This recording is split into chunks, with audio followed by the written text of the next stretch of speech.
بڑوں کا ادب یہ اتنی بڑی خیرات ہے کہ اللہ کے رسول صلی اللہ علیہ وآلہ وسلم کے صحابی ہیں حضرت ابن عمر رضی اللہ تعالی عنہ. وہ کسی سفر میں تھے کہ ایک بدو عربی آگے سے آتا دکھائی دیا. آپ نے اپنی سواری کو روک کر جلدی سے نیچے تشریف فرما ہوئے اور اپنے سر کی پگڑی اتار کر اس بدو کے سر پہ رکھ دی. ادب کے ساتھ اس کی باتیں سنی اور جب وہ بدو جانے لگا تو اپنے اونٹ کی نکیل بھی اس کو پکڑا دی اور سواری بھی اس کو پیش کر دی.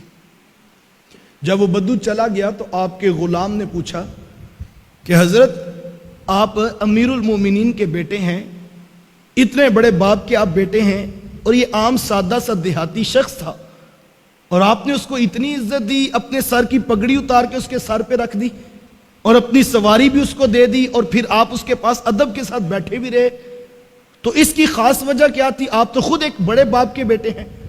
تو ابن عمر رضی اللہ تعالیٰ عنہ فرمانے لگے یہ سب کچھ میں نے اس لیے کیا ہے کہ میں واقعی بڑے باپ کا بیٹا ہوں, اور جو بڑے باپ کا بیٹا ہوتا ہے وہ جو ہے وہ باپ کے رشتوں کو بھی تقدس دینے کا مزاج رکھتا ہے. کہ اصل بات یہ ہے کہ یہ جو عربی تھا نا, جب میرے باپ حضرت عمر رضی اللہ تعالیٰ عنہ موجود تھے نا, تو یہ عربی آیا کرتا تھا تو میرے باپ ان کو دیکھ کر خوش ہوا کرتے تھے, تو میرا جی چاہا کہ آج باپ کے رشتے کو عزت عطا کر دو. تو یہ آداب تھے جو معاشرے کے اندر موجود تھے, بڑوں کا ادب, بڑوں کو عزت دینا, اور یہ بہت بڑی سعادت مندی گنی جاتی.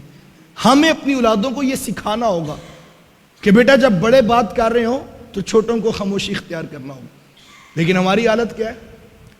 ہماری ڈرائنگ روم کی ٹیبل پر چند لوگ بیٹھے تھے اور ایک نوجوان جو ہے وہ ترکی بترکی جو ہے بڑوں کو جواب دے رہا تھا اور دلائل کے انبار لگا رہا تھا, اور سب خاموش تھے کہ سفید بالوں والے بھی چپ بیٹھے تھے کہ اب اس بچے کو کیا سمجھائیں. تو ہم نے مسکرا کے کہا کہ جناب اصل میں بات یہ ہے کہ ہمارا بیٹا نا وہ اسلام آباد کی یونیورسٹی میں پڑھتا ہے اور اس کا کانفیڈنس لیول بہت بڑا ہے, یہ نہیں کسی کی بات برداشت کرتا, یہ اگلے کے منہ پہ سچی بات سنا دیتا ہے. ہم اس کو کانفیڈنس کہہ رہے ہوتے ہیں اور ہم اس کو جو ہے جدید تعلیم کا رنگ کہہ رہے ہوتے ہیں, ہمارا بچہ بڑا پڑھا لکھا ہے. یہ کیا خاک پڑا ہے جناب جس کو بڑوں سے بات کرنے کا طریقہ بھی نہیں آتا. اللہ اکبر, ہمیں اس بات پر سوچنا ہوگا صحابہ کا انداز کیا تھا. آؤ میں تمہیں ایک ادب کی اور داستان سنا دیتا ہوں. صحابی کا نام ہے حضرت عبداللہ بن عمر رضی اللہ تعالیٰ عنہ. وہ فرماتے مجلس رسول لگی تھی اور اللہ کے رسول صلی اللہ علیہ وآلہ وسلم تشریف فرما تھے. صحابہ بیٹھے تھے کہ حضور نے ایک سوال صحابہ سے پوچھا اور حضور فرمایا کہ صحابہ یہ بتاؤ کہ وہ کون سا درخت ہے جس کی مثال مومن کی سی ہے.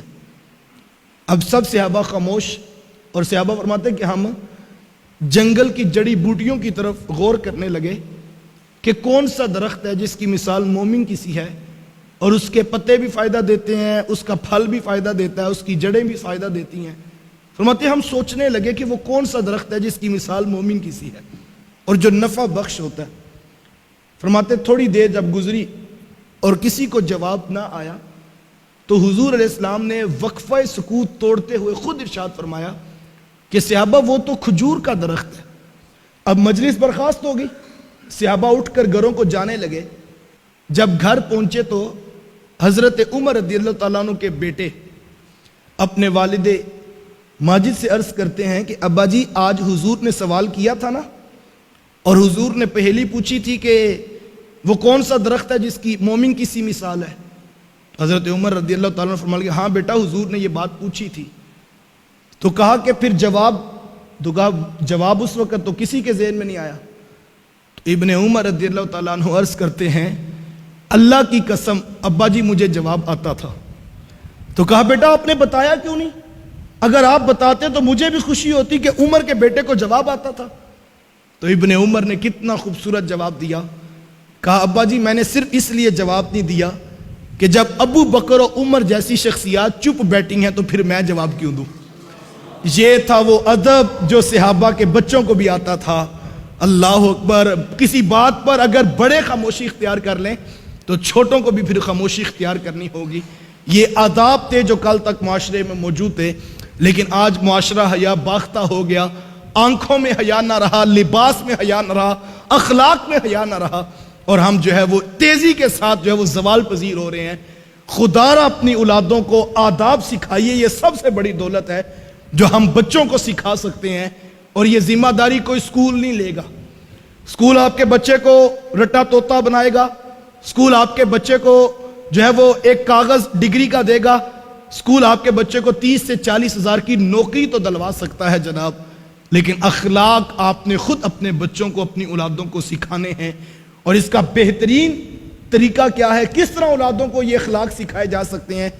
جب آپ اپنے گھروں میں وقت دیں گے، اپنی اولادوں کے ساتھ وقت گزاریں گے، تو آپ کی اولادوں کو خود بخود اخلاق سیکھنے کا موقع نصیب ہوگا۔